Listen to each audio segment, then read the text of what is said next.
Good evening, everybody. It's wonderful to be here. Just to say, it's series 4, session 1. It's the 14th of April, in case you've lost your timeline. And welcome indeed to this first episode. My name's Sue Macdonald, and I'm the curator of these hours plus the Maternity and Midwifery festivals. So it's my pleasure to be chairing this evening, and it's going to be delicious. So I'm really looking forward to it. We're joined this evening by two wonderful speakers. You can see how glamorous they are. We have Leah Hazard and Natalie Corden, and they're going to be sharing and talking about issues in midwifery around social media and writing, from the joys to the stresses, to bullying, to achieving, to the tools, opportunities, and I suspect a few potential pitfalls from what Leah was saying a little bit earlier and when we were chatting. So we always start this bit by getting our speakers to share with us a moment of the week. So I'm going to start with Nat. Your moment of the week, Nat. Or Natalie. So Natalie or Nat? You can call me Nat. You can call me Nat. I'll answer to it. Okay. So my moment of the week. So I had a day 5 visit with a wonderful woman that's on my caseload, and we were talking. And she said, "You know what? You've inspired me to change my career." And I was like, "What?" I was like, and I said, not to be a midwife. And she's like, no, I don't want to be a midwife. You stick with that, Nat. You're good at that. I don't want to do that. I was like, okay. She's like, no, you've inspired me to get a job that I really want to do, that I really want to get up in the morning and go to. And I've told my partner that's what I'm doing. I'm not gonna go back to my old job. I'm gonna train and do something else that makes me happy, because I see that in you. So I thought that was amazing. That was really good to hear that I've inspired someone to change their career. Fabulous. That's a really great bit of feedback, isn't it? Because that shows you've got joy in your work and joy in your soul. That's fantastic. Thank you for sharing that one. That's lovely. How about Leah? Well, I'm just going to lower the tone and the standards right now. Just going to let you know, so you can switch off now if you're disappointed. But I have done some clever things this week. I did do a 12-hour shift. I've been doing lots of research for my next book, which is about the uterus, which is very interesting and exciting. But my moment of the week has to be that I went to the hairdressers. I sat in a chair for 3 hours. Nobody bothered me. Nobody needed me. Nobody needed any snacks. And I got my hair done. It's a win. So that's my moment of the week. And those are two fantastic moments of the week that I think, well, I hope that many of our audience will actually be thinking about, because I hope that most of our audience love what they do and can relate to Nat talking about her woman wanting to go and do a job she loved. And many people will be thinking, oh, if only I could get to the hairdresser.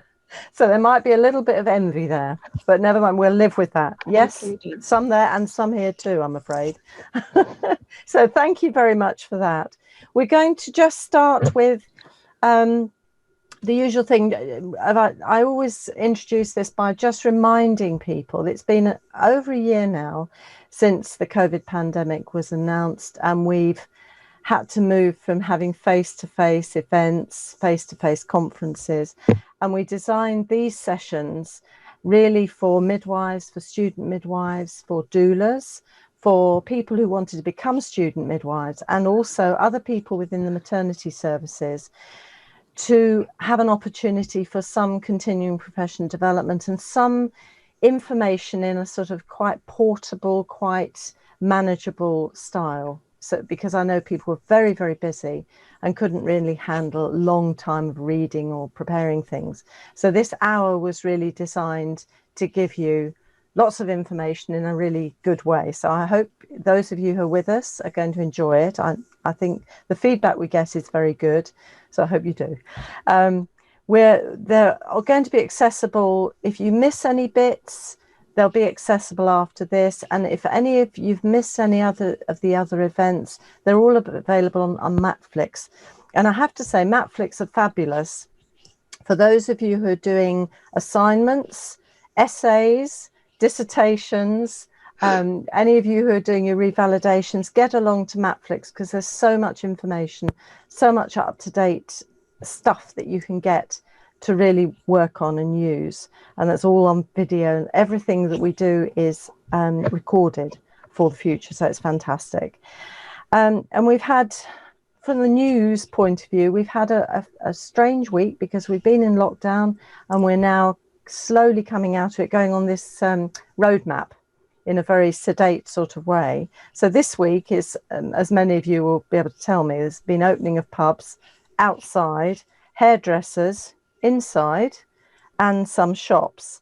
And we're still trying to keep our distance. And I need to remind you, keep on with your fresh air, your masks, your hand washing, and just keep as safe as you can, because we still need to be looking after each other and ourselves. And also, we still have people who are in hospital. We still have people in intensive care and high dependency. So big thanks to people who are working there, and our support to the people who are poorly and their families and friends at that point. And of course, we must say thank you to everyone in maternity services, because as we know, maternity services carry on throughout, because women carry on having their babies. They still need quality care for themselves and their babies. And that's carried on throughout. And I have to say, and I always say this, but I've always impressed by how creative midwives have been in making sure that women get a good service and get the information they need and the care they need over that time. So good on you, midwives, student midwives, maternity care support workers, heads of midwifery. Fantastic. I love you all. You're fantastic. And I also have to say a thank you to everyone who's working in vaccination centres. Now, I know a lot of midwives are doing sessions in vaccination centres as well, and that's been going very well. So many, I know they're moving on to the over 45s now, so it's good that it's moving along. And also, I'll say a big thank you to all the key workers, all their families, for all they're doing.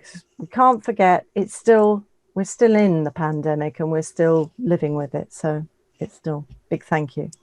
So we've got some news. So our news, I suppose what overshadowed everything last week was the death of the Duke of Edinburgh, which was very sad, though he was very old. He was a very important figure in public life. And someone who moved a lot of things like the Duke of Edinburgh's award, and done a lot in supporting the Queen. So I'm just addressing that. And then this week we lost Baroness Shirley Williams, who led the way for female politicians. So we've had some other news, things like there's been a discussion about jury service for new mums who are breastfeeding, and I know that's been addressed, but it's still something when people are talking about. It's always nice to hear midwifery type things being talked about in the media. It's good to know that women are being supported. Great news from NHS England that maternal mental health services are being increased for pregnant and childbearing women. 26 new hubs are going to be set up, and that is fantastic, because perinatal mental health is such an important and has been quite a difficult area to get services and support for, so that's fantastic. And at the end of March, there's been an additional 95, and I think it's £95.7 million to boost midwife and obstetrician numbers and fund joint training. So that's all very good. Great news.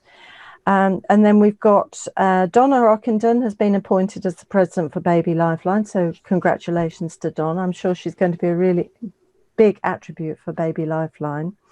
And we've got Ramadan starting. So I have to say Ramadan Mubarak or Ramadan Kareem. You can take your choice about the greeting. And the Tamils, it's Happy New Year to those celebrating Puthandu. I'm not sure if the pronunciation's right, but Happy New Year to Tamil people. And also just to remind people, we do have a resource page as normal. And so do check that out, because there's plenty of resources there from today's discussion and from other useful things for those of you who are joining us this evening. So I think without much further ado, we're moving on to the main meat of the evening. Thanks for watching this video from the Maternity and Midwifery Forum. For more expert opinion and analysis, hit the button below to subscribe.